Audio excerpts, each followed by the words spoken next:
Hello, I'm Ernie Humphrey, the CEO and founder of 360 Thought Leadership Consulting. I'd like to welcome you to my presentation, Top 10 Productivity Hacks for Finance. You have no more valuable asset than your time. Today, we're going to help you take more ownership of your time each and every day. The learning objectives for my presentation are as follows. I'd like you to be able to identify activities that waste your time each and every day. I'd like you to be able to discover how to tactfully avoid or mitigate activities that negatively impact your productivity. And I'd like you to be able to only become engaged in activities that offer you the ROI you deserve for your valuable time. So, a quick overview of our agenda. We're going to cover 10 time-wasting activities and associated productivity hacks which allow you to mitigate or avoid these activities. And then we're going to talk about how to create a culture of continual improvement which will impact productivity and offer a few closing thoughts. These are my top 10 time-wasting activities in finance. I'm a longtime finance practitioner, experienced these, and I'm also had a career which is focused on serving the professional development needs of finance professionals. So let's take a look at these top 10. Let's step back a moment first. These 10 items, what if you can save 5 minutes a day, 10 minutes a day, more? How would you like to have an hour of your day back, 2 hours of your day back? That's what I call ROI from listening to a presentation. We'll be talking about email. How do you become more efficient in sending emails, the time you spend, the ROI? What about receiving emails? How do you control your inbox? How much time do you spend reading and sending emails every day? Meetings, a close second in time waster to email every day. How do you become more effective in leading meetings? How does that impact your productivity? How do you avoid meetings that do not offer you the ROI you deserve of your time? And ancillary to that is, how do you help educate others in your company to be more effective meeting leaders, which will impact your productivity? How do we avoid unproductive relationships and drama? How do we experience the benefits of a positive work environment? Let's add some fun to the workplace. How do we avoid manual activities? How do we become more efficient in terms of distributing internal reports and responding to the emails that follow? How do we avoid Excel mediocrity? How do we avoid a lack of workflow, inconsistent processes and procedures, and technology that does not impact our productivity? So let's take a look, starting with email. Think about this. How much time do you spend each day related to email? So we're going to look at two areas, sending email, receiving email. So sending email, get in the habit of just ask yourself these questions a few times, maybe for just a day. What's the purpose of the email I'm sending? What action do I want to result from the recipients of the email? Who is copied on the email? 3 questions. If you don't want an action to result from your email, don't send it. Is there a reason for someone copied on your email? Don't do CMA, CYA. It's a waste of time. If you need to do that, you might have a culture issue. Also something to think about. Can you convey what you need more succinctly by making a phone call or walking over to someone's desk than writing an email? Finally, is your email going to invoke an emotional reaction? If so, I strongly advise that you pick up the phone or go and talk to someone in person. This is a huge time waster, the email back and forth in this arena. What about receiving emails? How do we take control of that inbox? You can let your work colleagues, suppliers, vendors and suppliers, relationship, everyone who sends you those emails, know what your tolerance for emails is. What do I mean by tolerance? What is it? What are the reasons that you need an email? What issues would you like direct communications? So let people know that. We all have people in our organizations that love to send us emails. I think they like it. They like to copy us on every email. Well, let's engage these folks and just get them to be a little bit more efficient in terms of the types of emails that we expect from them. So take someone out to lunch. Explain that to them. Let someone know you would love a phone call. You would love that face-to-face interaction. Let's stop using email as a communications crutch. Eliminating email inefficiency can give you a lot of time each and every day back. You should understand your email spam filter. Work with your IT staff to set it right.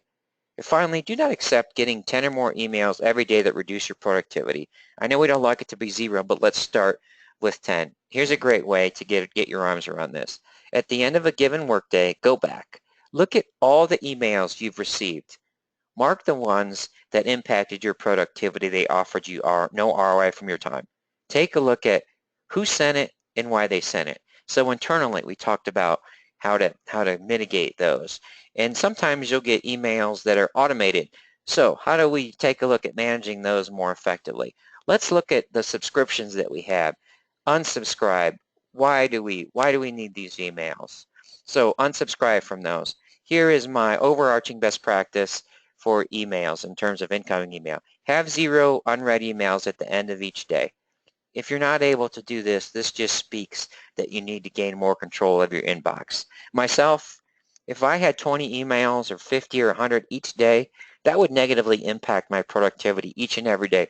If nothing else, it would irritate me every morning. How much time do I need to spend looking through these emails? I'm looking at these things. Oh, I'm behind every day. Do you think you're productive at the start of the day? If you feel like you're behind every day, you need to be able to get out in front of your day. Now let's look to another culprit of time wasting, which is meetings. So first, let's take a look in the mirror. How do we become more effective meeting leaders? Some specific advice. Have an agenda. Unstructured meetings just have an inherent barrier to productivity. Only invite those who need to attend, and communicate to those you're inviting why they are there. Give them an incentive to listen and engage. Control your meeting. Don't let anyone take control of your meeting. I don't care if it's the CEO. If the CEO wants to add to your agenda, that's fine. C-suite, whoever that might be, believe me, they respect this. Done it many times. They will respect it. In your meeting, uh, along with that, demand attention. No iPhones, no iPads. Let people know if they need to bring an electronic device in your meeting, they probably don't have time to be in your meeting. So you don't have a problem with that necessarily. Let me record the meeting. I'll send that to you. If you let one person slide on an electronic device, I don't care if it's a CEO, everyone else will follow. And you need to create specific action items for your meeting so you can follow up. Let people know the ROI that they got from attending your meeting and that their meeting attendance mattered to you. Why did it matter? So all these together helps you manage your meeting reputation. So what does that mean? When you call a meeting, you mean business, people attend. You get that CFO, you get the CEO, and let people know it'll be a productive use of their time. Also, sets a tremendous example for your colleagues. If you happen to be a leader or manager, you should specifically teach people how to lead a meeting. Imagine how much time that would spend. How much better would your day be if you attended meetings that mattered, had an agenda, you knew why you were there, the person was crisp and clean with the meeting, got you in and out, and you knew exactly why you were there. Take it a step further. Go to HR. Suggest to them, do we have any programs for onboarding people where we make sure they can run an effective meeting? Oh, you talk about a game changer. Huge. In terms of virtual meetings, there's a few nuances here I'd like to mention. So if you're having a virtual meeting, much more common in today's world, if you're going to be making important decisions, add video to your meeting. You got to track attendee attentiveness, right? Some vehicles like GoToMeeting have this. You got to make sure people don't have monitors involved. And then related to meetings in general, again, control who has the ability to add meetings to your calendar. More importantly, manage who has visibility to your calendar. We've all had people that love to cram our calendar with meetings. If you give them visibility and you don't want to attend a meeting and you're not good at communicating why, they're going to cause internal political turmoil. So my advice to you is someone has to earn visibility to your calendar. Once they prove they respect your time, you get visibility to my calendar. And don't be afraid to decline a virtual meeting request or an in-person meeting request. This might be the most important one. I think people are just afraid to own their time in general. So there's a way to do this. This is how I accomplish that. If I'm going to be busy for a meeting, I pick up the phone, call the person, or what I do is I'll take them out to lunch or communicate directly with them. I will let them know it's possible that I have a priority that is just as important as your meeting. Don't say more important. That's pretty obvious, the impact that causes. Big deal. Don't say more important, just as important, and say, please let me know what it was that I could have done to your meeting to be valuable to your meeting. Can I get that information to you before the meeting? Is it possible for me to listen to a recording after the meeting? That way, you can offer that value on your terms. Now, in terms of being a meeting attendee, a couple points here to make those meetings crisp. If there's not an agenda offered, you should politely ask for an agenda. And it's easy to softball this. Just say, I'd like to understand how I can help you in the meeting, what you need from me. So if we can have an agenda, that would be fantastic. And don't be a passive meeting attendee. Don't just sit there and accept what's going on, join in if it gets off track. Steer it back to its objective. Now, don't hijack a meeting and do so in a constructive manner, but a lot of times if a meeting leader is not as strong as they need to be, they don't like to be the bad cop. So help folks be the bad cop. Again, if you start to own your time, respect your time, and you should endeavor that all the people that you deal with respect everyone's time as well. In terms of employee drama, let's be honest, we've all caused it. We've all put fuel on the fire to it. Especially if you're a manager or a leader, accountability mitigates drama. John and Joe know their responsibilities, so they're not gonna, this is gonna also mitigate that finger pointing that goes on. So establish that accountability and do not tolerate finger pointing. This is one of my biggest pet peeves in business. It doesn't get anyone anywhere. So cut that off at the pass. A tactic that I often use is I just say, okay, point the finger at me, tell the CEO, he can call me, whoever needs to yell at someone, yell at me, let's move forward. Period. Works wonders. People that don't get along, put them on projects together, make them learn to get along, give them some joint accountability. Your bonus, both of you, depends on this project, which you both have to do together. Believe me, that works. You can identify your drama kings and queens. These people are often very productive. They just need a little guidance, or people just need to avoid things that kind of set them off. So how do you figure out what makes them get going? Go out to lunch with them, get to know them, ask their colleagues. Again, sometimes these people are a little more work, but believe me, more than worth it. These people are often the most passionate people. They just need some help on how to direct that passion and drama. Redirect that passion into something that's productive instead of drama. And if you see drama, confront it. Take people to the side, especially if you're a manager or leader, make it a teachable moment and just say, okay, to me, and add humor. I just see this as a little bit dramatic. Okay, what was accomplished here? Look at the productivity damage you did to each other. You're impacting the environment here. What can we do to avoid this? And so it's as easy as that. A lot of times people just don't realize the consequences of their actions. This is one of my favorite and most effective. Work hard, have a little fun. So how have I done this as a manager? Every so often I brought in lunch. Huge. Also have also brought in pizzas for colleagues of mine in customer service. Huge. Game-changing in relationship. Believe me so. Every so often take a group for an offsite experience. A movie, bowling, putt-putt golf. Back in the day we used to do things and they were after work. We want to do these offsite things within the work hours. If we can't, let's see if we can get people to do it offsite. Like I said, back in the day, we used to do softball, bowling, company picnics, department picnics. This is huge. Do this. It works. And here's my personal philosophy. Learn what makes people smile. Make them laugh. Give them positive feedback. Create a positive work environment. Be positive. Bring energy. People feed off passion and positive energy. On the other side of that, people get drained by negativity, that environment. If your workplace, if you walk in and you can hear a pin drop the entire time that you're in there, that is not a good work environment. Now, I get it. If you're on sales or customer service, customer success, it might need to be quiet, but you need to give people those breaks. People are human beings. They need that positive reinforcement. They need some fun.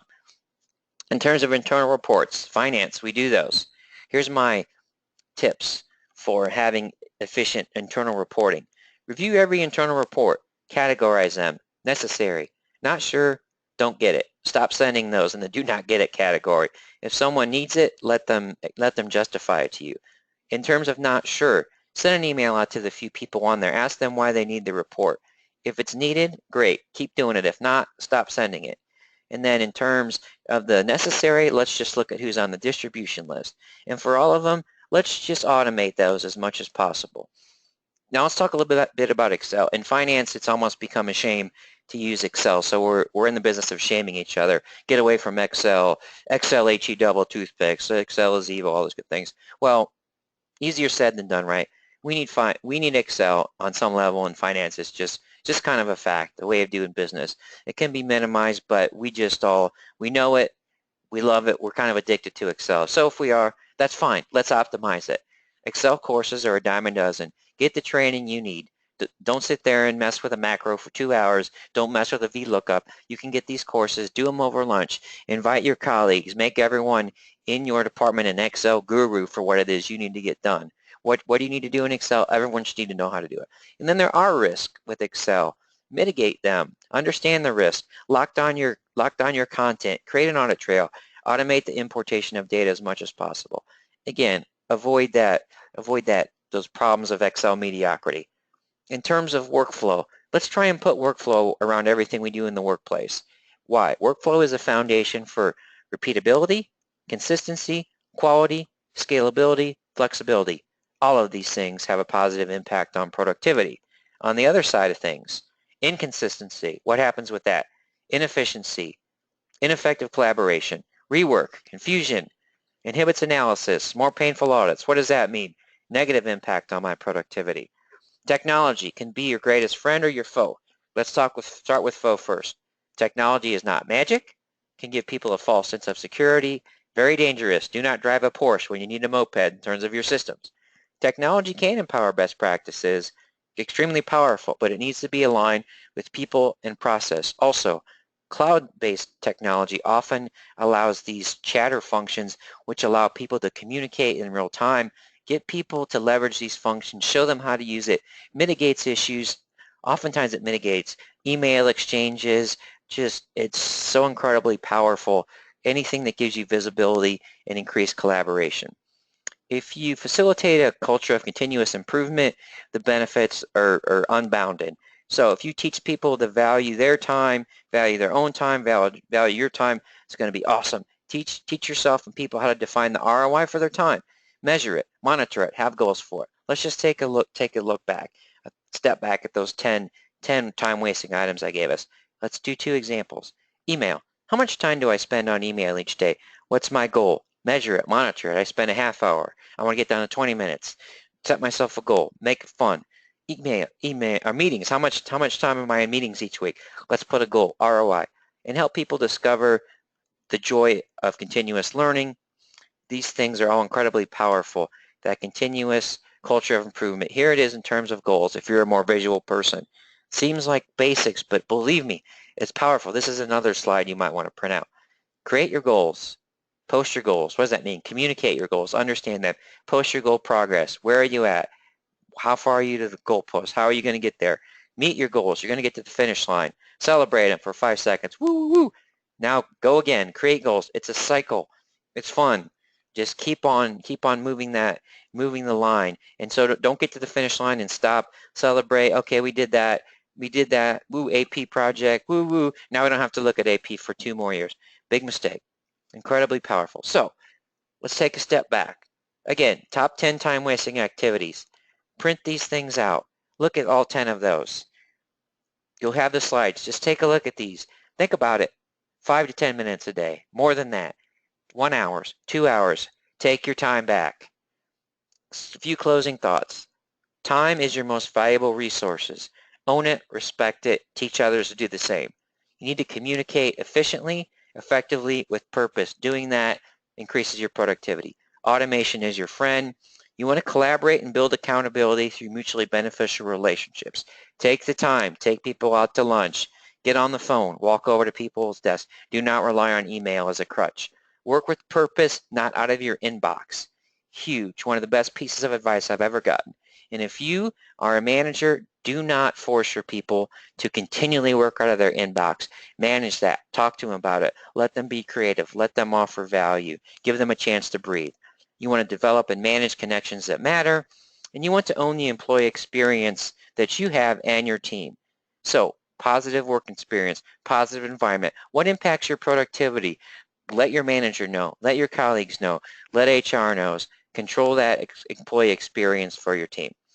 Finally, I'd like to thank you for your valuable time. I sincerely appreciate that. I would love to be connected with you, so please find my contact information below. And again, thank you very much. Appreciate your valuable time.